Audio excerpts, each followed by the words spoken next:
Loud. Huh. I'm afraid my 4 children, 7 grandchildren, and 2 great-granddaughters would agree with that. So there's not much I can say, Don, except agree with you. Today is a very special day in the life of my bride of 54 years, and Barry Thompson. Anytime that you change executive leadership anywhere, whether it's the governor of the state, the chairman of the A&M Board of Regents, the presidency of the university, whatever, those who remain behind to carry on the work of that particular organization are always a little concerned. How will I fit in the new scheme? Will I be respected as I was under the previous administration? Will I be important in the life of the organization? In other words, how do I fit in? Tarleton has been blessed, and I've only been associated with the university for 55 years, and I apologize for that. Tarleton has been blessed to have leaders who are passionate and who care about the students. When you do away with all the BS that you find in higher education and a whole lot of it in private life, if you don't believe me, go to Washington and listen. When you hear all of that over and over and over again, you realize that all of the words that are uttered at millions of high school commencements around these great United States have to do with responsibility, with pushing yourself to the limit, and on and on and on. Unfortunately, today, very few people push themselves outside the city limit, much less to their limit. 55 years ago, Tarleton had 750 students. It had a faculty that was rabidly dedicated. Such Tarleton legends as Dick Smith, who was one of the great minds I ever knew. Aaron Grant, who was my curmudgeon professor of political science. He was not afraid of the devil, Wolverines, or anything else that came from the Black Lagoon. Dolly Marie Glover, who made this Kermit boy from far west Texas learn Beowulf in medieval English. And they still, a lot of my detractors say I still speak medieval English. It was there at Tarleton that I learned about a lot of discipline with our ROTC program, ROTC program, the Texas Brigade. It was there that I met such icons of Texas and national culture. Charlie Stenholm, who has been introduced today, who's one of my heroes for, not only is he a Tarleton graduate, which makes him at least in purgatory on his way to heaven, but he also is a man who has dedicated his whole life to this institution, and you can see many things that he has brought forward. I knew E.J. Howe personally and well. I knew Bill Trogdon, Bill Trogdon. I love Dennis McCabe like a brother because we've been through so many wars together that the last time I learned we got a beverage generalship in the Spanish-American War. I want to congratulate you on that, Dennis, as well. The truth about this university is it has passion. It has commitment. It does care about freedom of expression. It does care about the little preamble that we all forget in the American Constitution, which I believe begins, "We the people." The American people today are turned off. The American people today are wondering, now that we're 300 million strong, where do we go from here? Can we take care of our own? Do we still have the same ideals as a nation that we had before? And the best secret weapon the United States has always had since the 17th century has been its system of higher education, where freedom is celebrated, where ignorance is hopefully bashed or banished, and bashed too, wouldn't bother me, is banished to some dark space where nobody can enter.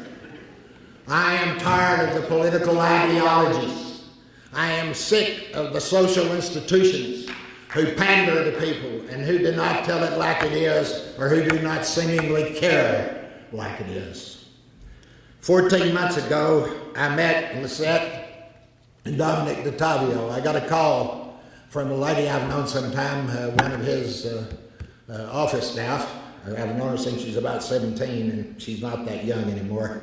I'm sorry to say that. But anyway, And she said the president would like to come over and Mrs. Dottavio and meet you. So they come over to our little place in West, and it took me about 5 minutes to know that I was in the presence of two very special human beings. Over the years, I have been dealt hands of BS, buckets of BS, and I know the difference between the truth, most of the time. My wife might disagree from time to time. And also BS. The problem with BS is you have to invent new forms of it, new idiomatic to continue to speak, to be heard. Today, when I think of Dominic and Lisette, I think of several words.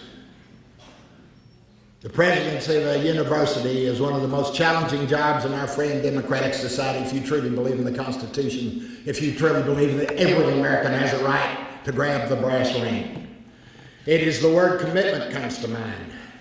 The word tireless comes to mind. There are never enough hours in the day. The word visionary comes to mind because you cannot escape the 24/7 responsibility of the position. Over my 43-year career, I identified the bodies of suicidal students after they committed the act. I had a professor at one institution who had all the life he could take, and at noon on the university campus ended his life with a .44 slug through the top of his head. And I nearly thought I was going to be the coroner before it was all done. The problem is that the university is so much more than gaining a body of knowledge. It's about the social interaction that people have. It's about lifelong friendships. It's about matrimony in a lot of cases. Some young ladies are very honest and say they come to the university to find a husband. There are other young men who are very honest and they come to the university to find a wife, because if you grew up in Barden County, Texas, there are probably not any females in your graduating class.